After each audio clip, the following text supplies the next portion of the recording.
Un aspect important est que les gens mangent beaucoup plus qu'ils ne devraient manger. Entre un repas et le suivant, il doit y avoir un écart de 8 heures.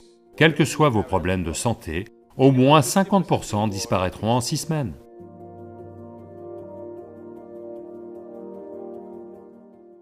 Namaskaram Sadhguru. Jeûner durant les jours propices à cela existe en Inde depuis la nuit des temps.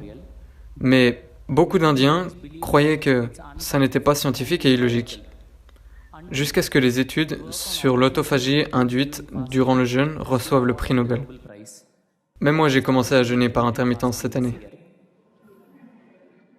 Alors pourquoi de telles pratiques anciennes et si bénéfiques sont-elles étiquetées orthodoxes, puis immédiatement adoptées une fois approuvées par l'Occident? C'est parce que vous n'avez pas la bonne couleur de peau.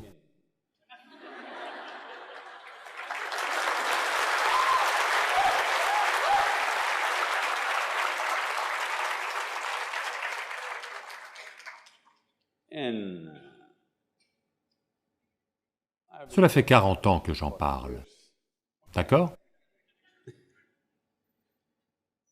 Et j'ai vu des centaines et des milliers de personnes retrouver la santé et le bien-être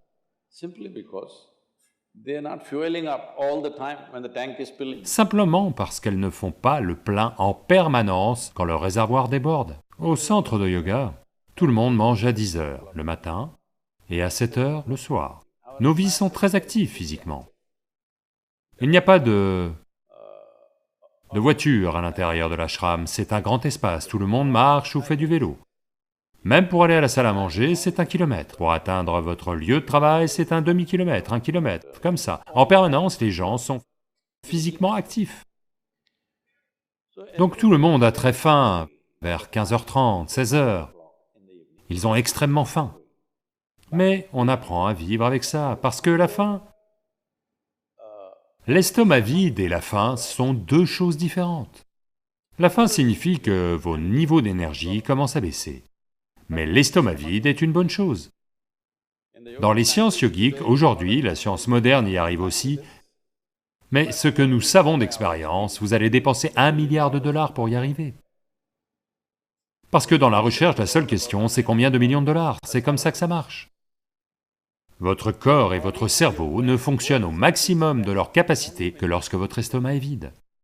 Donc nous nous assurons toujours de manger de telle façon que peu importe quelle quantité nous mangeons, notre estomac doit toujours être vide au bout de 2 à 2h30 maximum.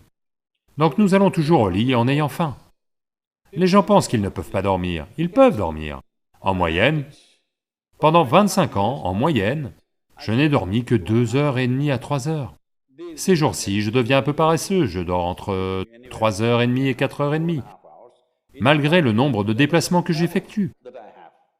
Quand je parle de nombre de déplacements, si je vous parle de tous les déplacements que je vais faire dans les prochains jours, vous allez tomber de votre chaise.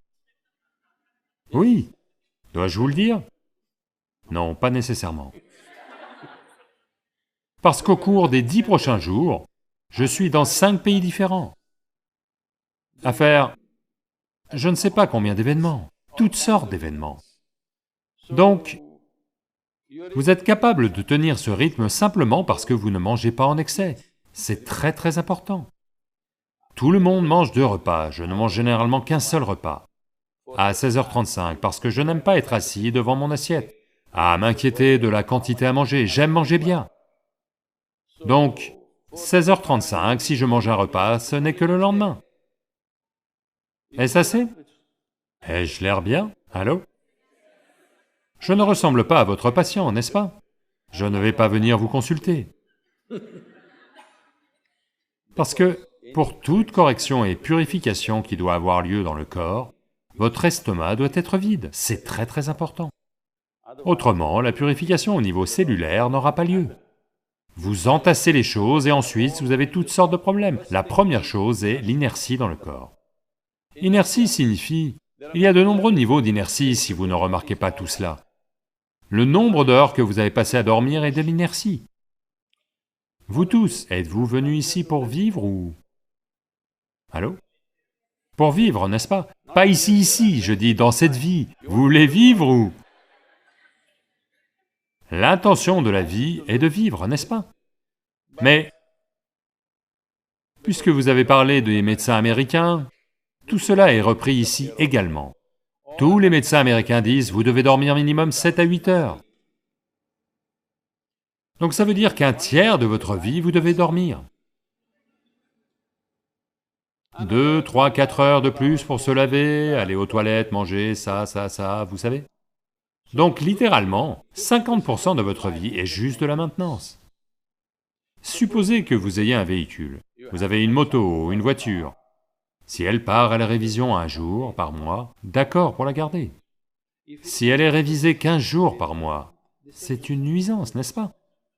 La plupart des gens ont transformé leur système en une nuisance, parce que leur propre corps est un gros obstacle dans leur vie. Tout ce qu'ils veulent faire, leur corps ne leur permettrait pas de le faire. Donc cela comporte de nombreux aspects. Un aspect important est que les gens mangent beaucoup plus qu'ils ne devraient manger.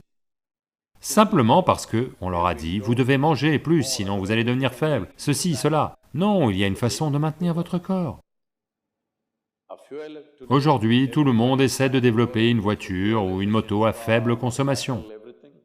Qu'est-ce que cela veut dire? Si la machine fonctionne bien, elle consommera moins de carburant, n'est-ce pas?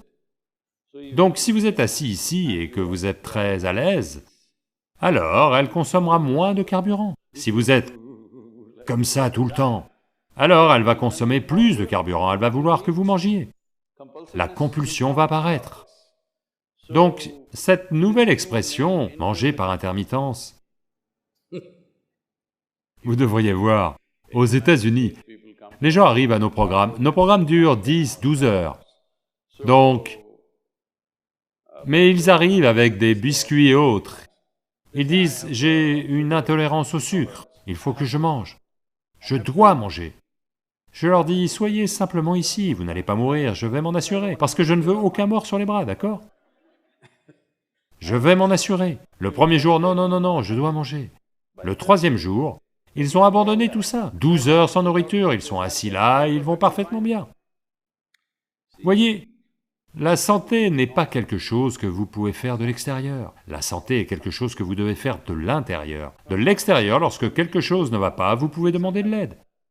Mais si constamment quelque chose ne va pas chez vous, qu'est-ce que ça veut dire? Que vous êtes une machine défectueuse? Oui, en permanence, quelque chose ne va pas chez vous. Pourquoi? Ce n'est pas comme ça que ceci est conçu. Ceci est conçu pour la santé. Chaque cellule de votre corps est conçue pour créer la santé, n'est-ce pas? Elle travaille toute dure pour créer la santé, à part vous. Donc, un minimum de 8 heures d'écart est ce qui est recommandé dans le yoga. Entre un repas et le suivant, il doit y avoir un écart de 8 heures. Si vous faites ceci, vous verrez que la moitié de vos problèmes de santé, quels que soient vos problèmes de santé, au moins 50% disparaîtront en 6 semaines. Si vous faites certaines autres choses qui peuvent vous sembler un peu extrêmes à l'heure actuelle, si vous avez une petite pratique de yoga, quelque chose de méditatif en vous, alors vous verrez que 90% de vos problèmes disparaîtront, 10% s'ils persistent encore, on peut les traiter. Maintenant, c'est devenu comme ça, les systèmes de santé, en particulier là où il y a de lourdes polices d'assurance. Les gens mangent et boivent toutes sortes de saletés, vont chez le médecin et disent « guérissez-moi ». Ce n'est pas comme ça que ça marche.